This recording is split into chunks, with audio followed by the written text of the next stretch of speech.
This video will be over the notes on multiplying radicals. So if you missed class or you didn't get the notes on Monday the 3rd or Tuesday, February 4th, then you need to make sure you watch this video. All right, so before we talk about multiplying radicals, we need to talk about parts of a radical. So any number that is on the outside that's right next to the radical is called a coefficient.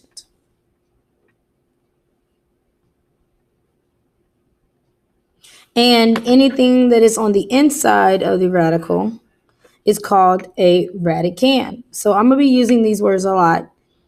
So make sure that you know what I'm talking about. So anything on the outside is a coefficient. Anything on the inside is a radicand. Radicand. There we go. So let's lay out this. So this is like a little example without numbers, so you can see what the steps are. So let's write the steps here. Step 1, we are going to multiply the coefficients. Step 2, we're going to multiply the radicands. And step 3, we are going to simplify.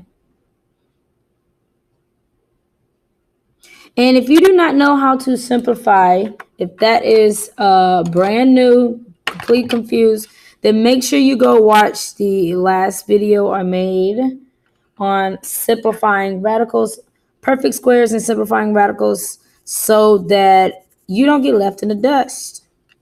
Because if you don't know how to simplify, everything we do today is going to be completely confusing. All right, so let's go over this one.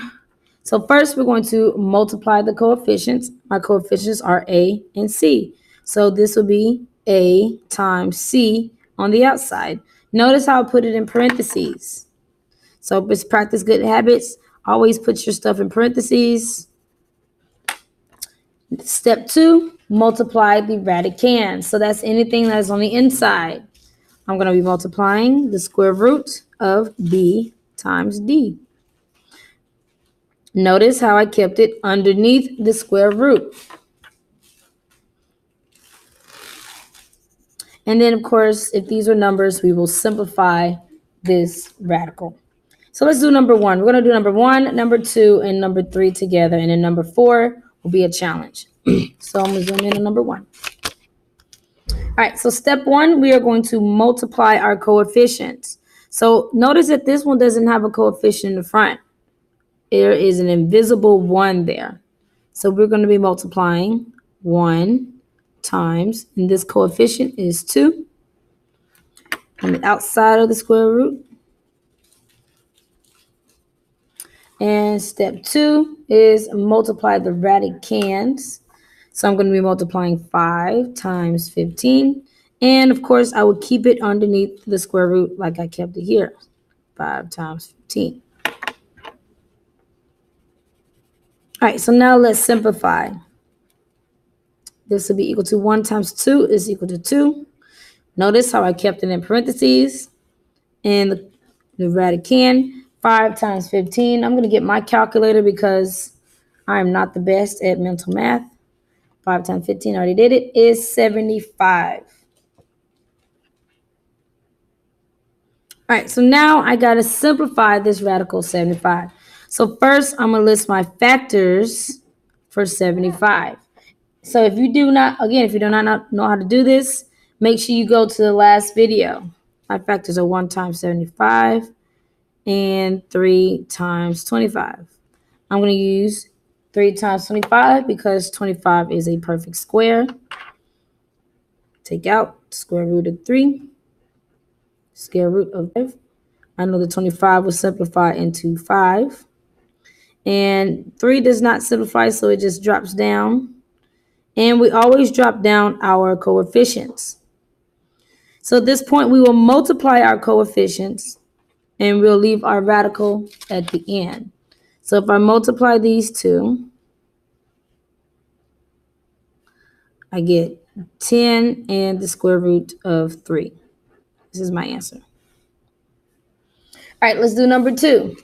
So again, step 1, we're going to multiply the coefficients. Step 2, we're going to multiply the radicands. So this would be 3 times 4.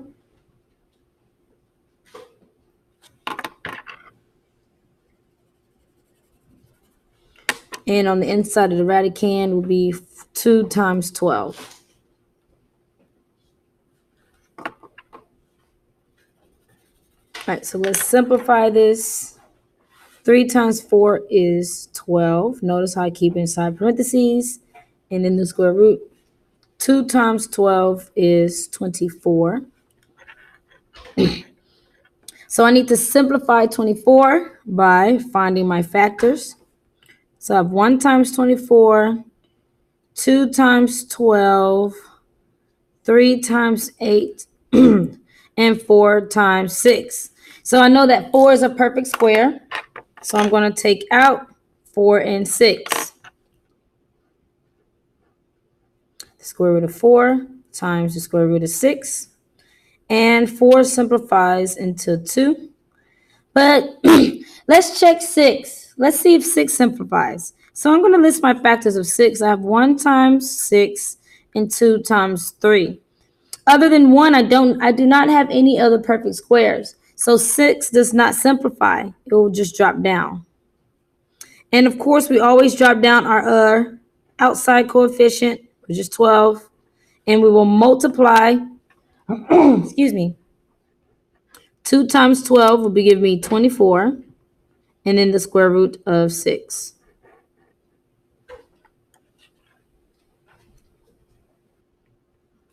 All right, so let's do one more, and then you'll be done with your notes. All right, so let's multiply our coefficients. We have an invisible 1 here, so 1 times 2. And then our square roots will be the square root of 8 times 2. So if I simplify this, I have 2, leaving in parentheses, square root, 8 times 2 will be 16. And I noticed that 16 is a perfect square, so I do not have to list my factors. I know that this will simplify into 4. The 2 will drop down. So if I multiply 2 times 4, my answer is 8. So sometimes we do not get a radical as an answer like we did for the other ones. Sometimes we will get a whole number here. All right, so this one is a challenge. This one will be a challenge. So if you can finish this problem, challenge, here we go, you will get extra credit. I'll give you 10 points. And for a hint, you will have to distribute. So if you show me your paper and you have the right answer, you will get extra credit for these points. You also have other extra credit opportunities by bringing me pencils for 5 points a pack, printer paper for 15 points a pack, dry erase markers for 10 points a pack, and note cards for 5 points a pack. So get these notes.